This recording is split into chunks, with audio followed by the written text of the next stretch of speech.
Mankind Jack, how you doing, brother? Hello, let me mute the stream because I just popped on and I wasn't sure that I'd be the first in line because there were more people there. Uh, Hi, Accolonn. Pleasure to talk to you as always. Absolutely happy to have you, brother. So I've been thinking about this for a while. Like, actually, kind of like from Draenor, maybe, but it feels like, first of all, that we ourselves, as quote unquote mortals that are immortal, are actually the most evil creatures in the universe because all the other powers fight each other but nobody wins. We're the only ones who actually destroy and put an end to it, like put a stop to it. It's not just a defeat. You're over, you're dead, that's it. Yeah. We annihilated you.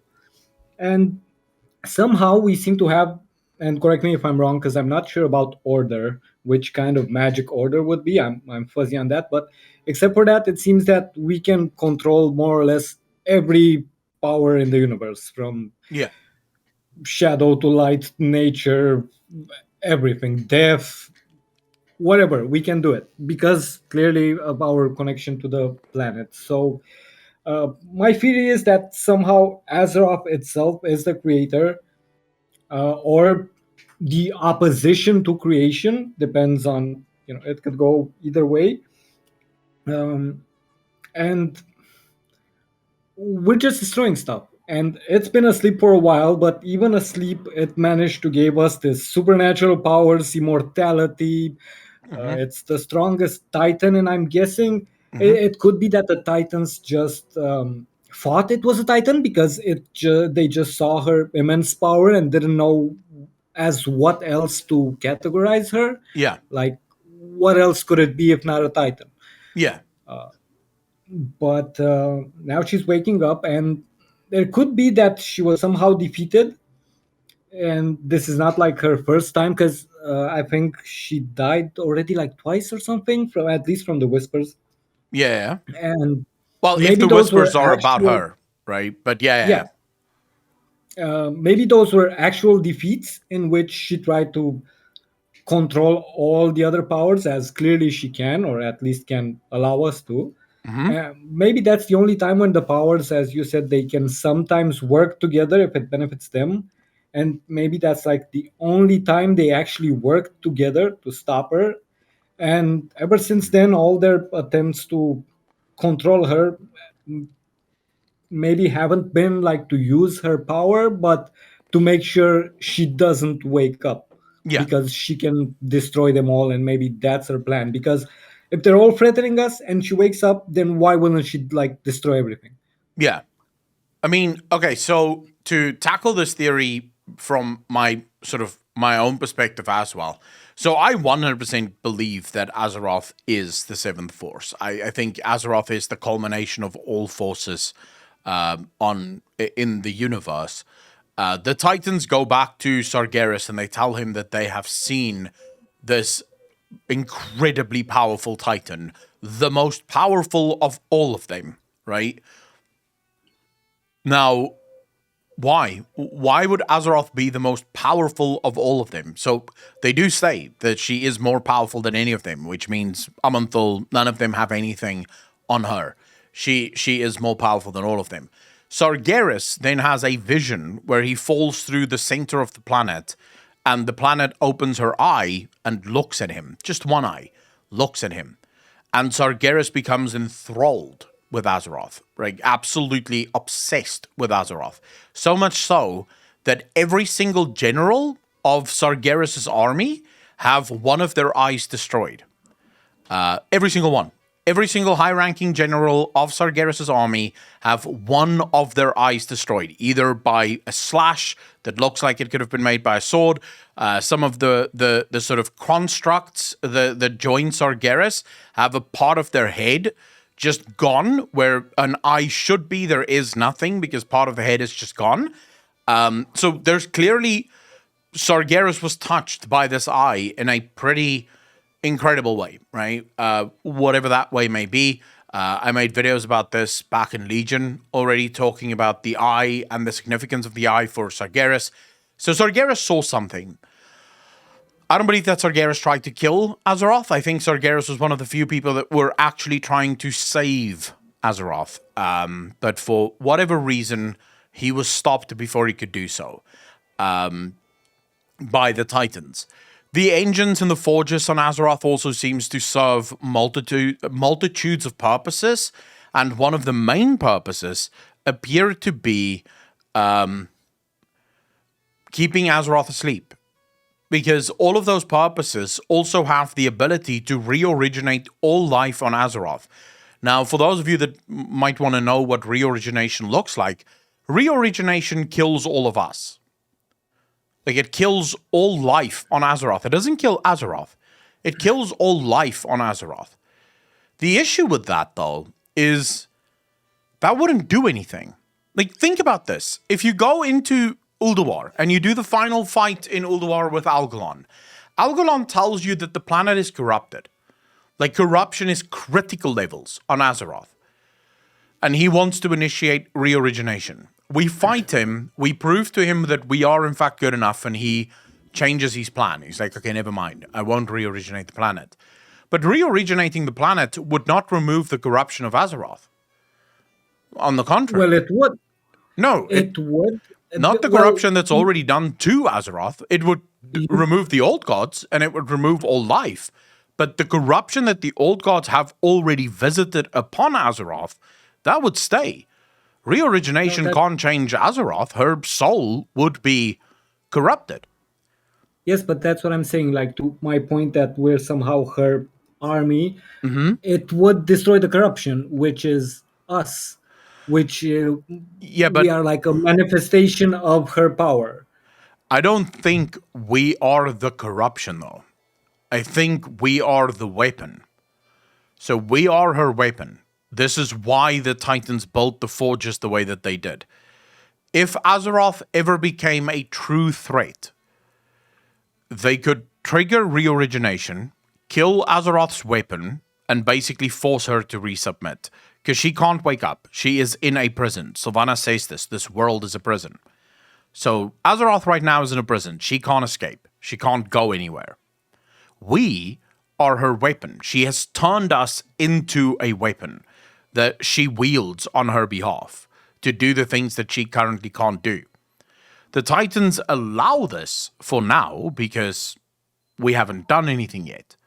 But if we were to ever become a problem, they have this nuclear option, this option to nuke us, basically remove us, and then basically tell Azeroth, now fly fucking right? Now fix your shit, because we're not going to let this stand. There's a couple of really, really interesting things about Azeroth that a lot of people have not yet connected the dots on. I'm busy literally working on a video on it as we speak. The Emerald Dream, right? We know that the Emerald Dream was created on Azeroth. It was created by Lune and Aeonar for some purpose. Funnily enough, the Emerald Dream is also literally a backdoor into Ardenweald. And if the speculation on the Discord is correct, it's not only a backdoor into Ardenweald, it is Ardenweald itself. So the Emerald Dream is Ardenweald. The Emerald Dream sort of spans both realities. It spans through the great beyond into the in-between and makes the same sort of, it connects the two realms with one another. Why would Azeroth have that power? What gave her that power? And why do the Titans want this? Well, if the Titans truly want control of the universe, then that makes sense. It grants them control inside death. Right? And with control inside death, they can control where the anima goes, where the power goes, where the flow of the universe goes, so to speak. Azeroth then turns around and does something that truly is remarkable. She ties our souls to her, so that when we die, we do not go to the Shadowlands. Azeroth refuses to relinquish us to the other. She keeps us. gives us the ability to come back to life so that we may live and fight again. So Azeroth is, in my opinion, and I could be wrong, but I agree with you insofar as Azeroth is in the fight for her life, and we are her weapon. Azeroth is fighting the forces of the Great Beyond to basically control of herself, to not allow them to control her. And they are not letting go.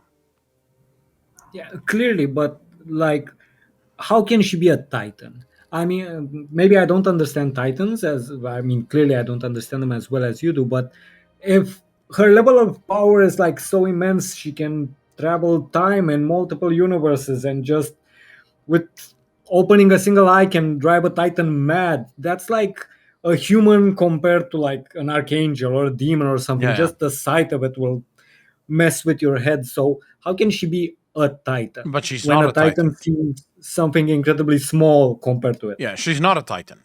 Azeroth isn't a Titan. She never was. The Titans knew that she wasn't one. This is why they only told Sargeras that they have made a Titan more powerful than themselves. Right? That's it. They didn't say anything more. They didn't go into any more detail. Because remember, they weren't at that point necessarily sure whether Sargeras was going to go along, whether Sargeras was going to let go of his crusade, so to speak. And we also only know what they want us to know, insofar as they wrote the chronicles. And the conversation between them and Sargeras is only known to us because they told us that that is the conversation that they had with Sargeras. It might be that they went into a lot more detail about Sargeras' crusade to keep the void out is futile because they already control the weapon that could destroy the void. Like, Sargeras doesn't have to worry about the void. As long as they control Azeroth, the void isn't a problem. I believe that Azeroth is the other. I believe Azeroth comes from the outside. So the original two forces, one of them became the six.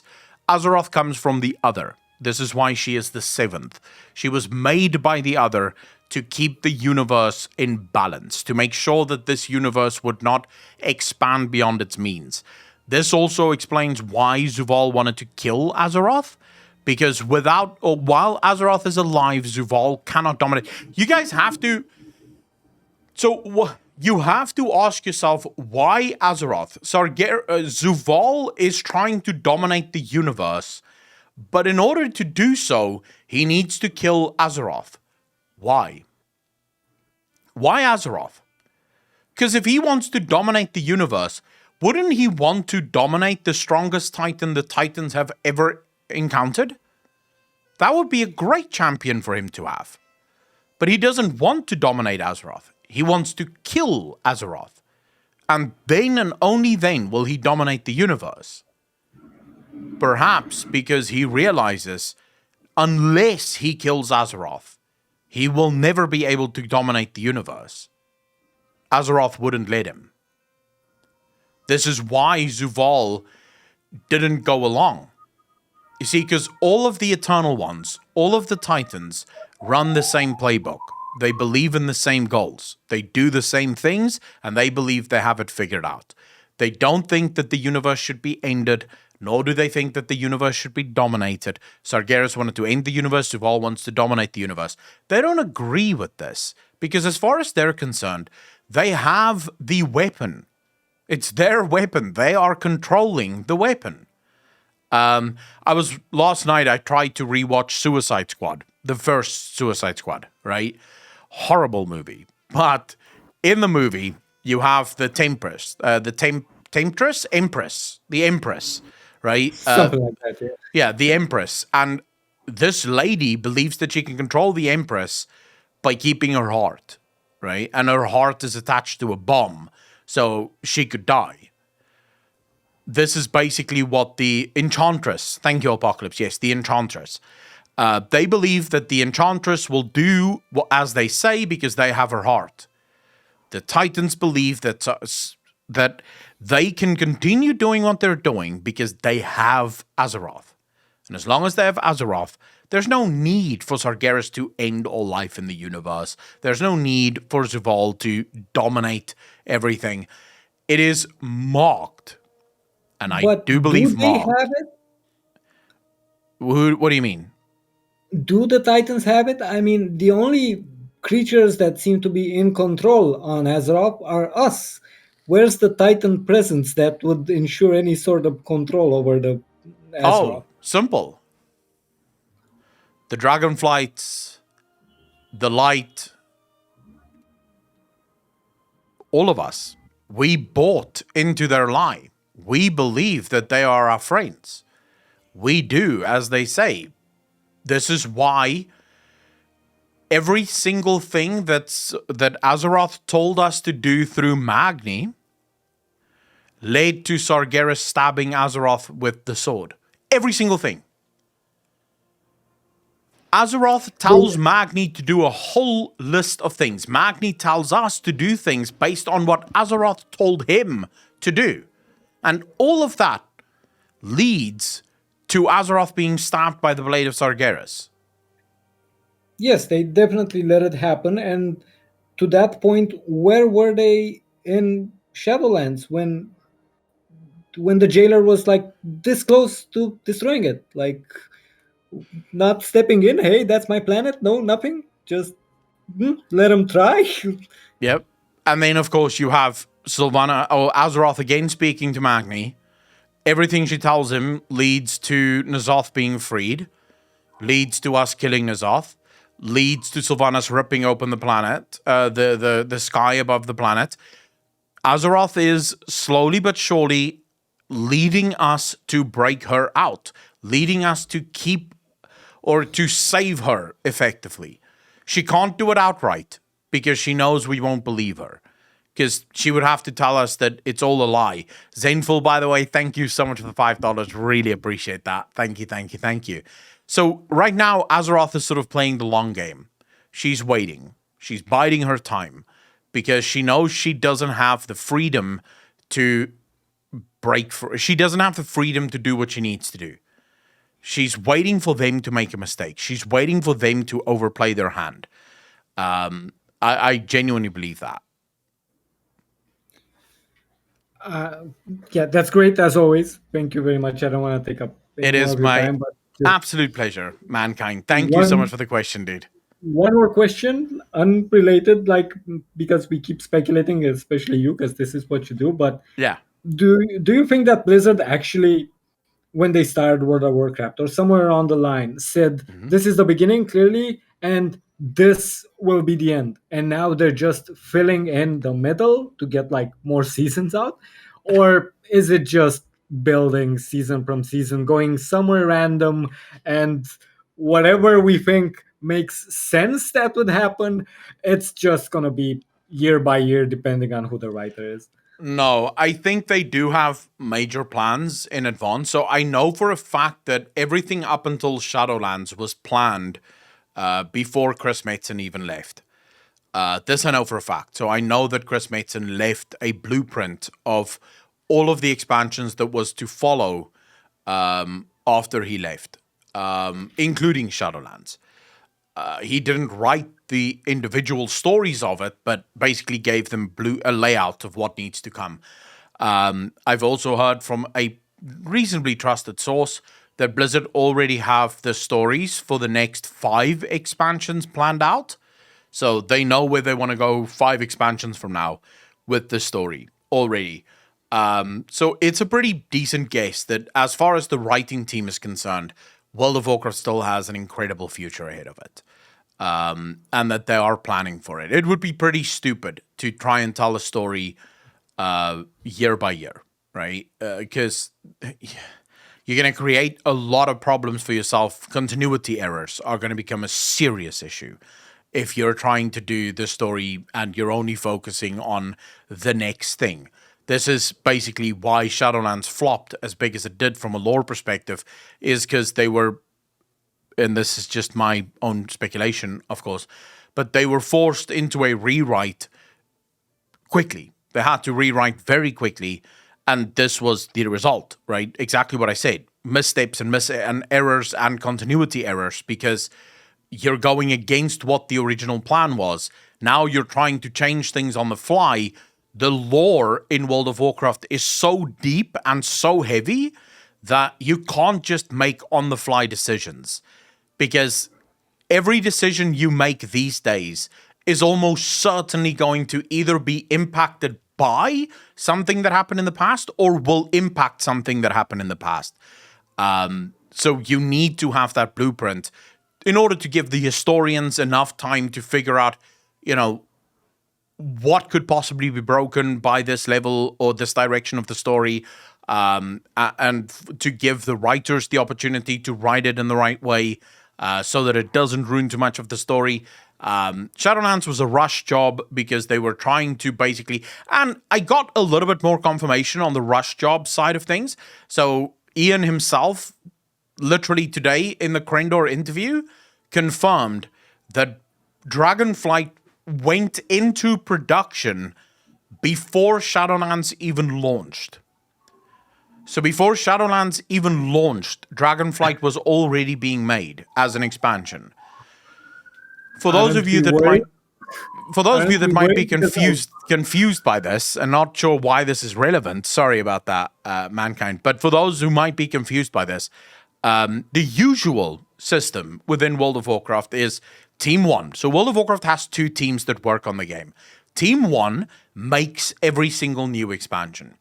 When Team 1 finishes the expansion, right? So the day that the expansion launch, Team 2 takes over. They do all of the patches and the subsequent stories up until the end of the expansion. Team 1 then moves over to the next expansion, and they start making the next expansion. So World of Warcraft's development time per expansion is usually 2 years.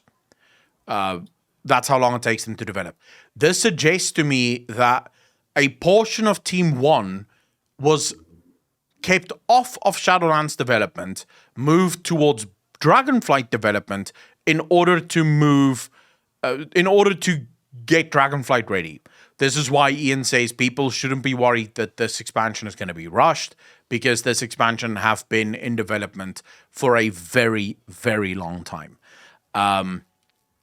In fact, he made it sound like this is one of the longest expansions in terms of development time. They spent a good amount of time developing this. So yeah, maybe some good news, maybe some bad news. Who knows? The alpha doesn't look like it's been in production for more than 2 years, and the fact that they just hired 100 new developers can also point to the fact that they're kind of scrambling to get it done. No. Just to sort of, again, I think should point this out. The alpha this time around is done differently to how they did previous alphas. So this time they're looking for more focused testing. So this time around, they're releasing the content in such a way that they can get very specific things tested every single time they release new content. So the alpha this week, literally, we will get the next zone plus the next classes to test. The week after that, we'll get the next zone and the next classes to test. The week after that, the next zone and the next classes to test. So compare that to the previous expansions, where alpha would sometimes go months without any updates, and then a new zone would go live, and then months again before a new update, and then another zone would arrive. This time they're doing much quicker releases, but more focused. So they have very specific things they want to test, and so they're releasing it in such a way that they get those testing done. And then the final phase of alpha will be everything in the game. And based on what Ian made it sound like, that's going to be within the next 2 months, the final phase for alpha. So everything should be available for testing in the next 2 months for Dragonflight. So it's pretty busy. Of course, you could be right. He could be lying, but we'll have to wait and see. I've worked for them. Not for Blizzard directly, but for King as part of Activision Blizzard. Oh, nice. I've worked for EA and Ubisoft as well in the past 9 years. Everybody sees it like this gaming is like a well-oiled machine that no, it's... Yeah, I know for a fact it isn't. Yeah, it isn't. Everybody wants to look good on the outside, like you take your best Instagram picture from the entire 1 week vacation, but yeah. We'll see. Wait, is that how you do Instagram? Dude, I literally just take one picture and upload it. Oh, I don't do Instagram. I was just Yeah, speculating. maybe that's why I don't really do a lot of Instagram shit, because I literally just, oh, this would be a cool picture. Click, done. That's the picture. Fuck it. I don't take multiple pictures. Fuck that. I can't even be asked mostly to take one picture. But anyways, Mankind Jack, thank you so much for the question. I know we have at least one more person, two more people may be available. So let's. I'll save the rest for next time. Yeah. All right, Mankind Jack, Thanks again thank you for very having much, me. dude. Really appreciate it. Take care of yourself, brother. All right, Morny.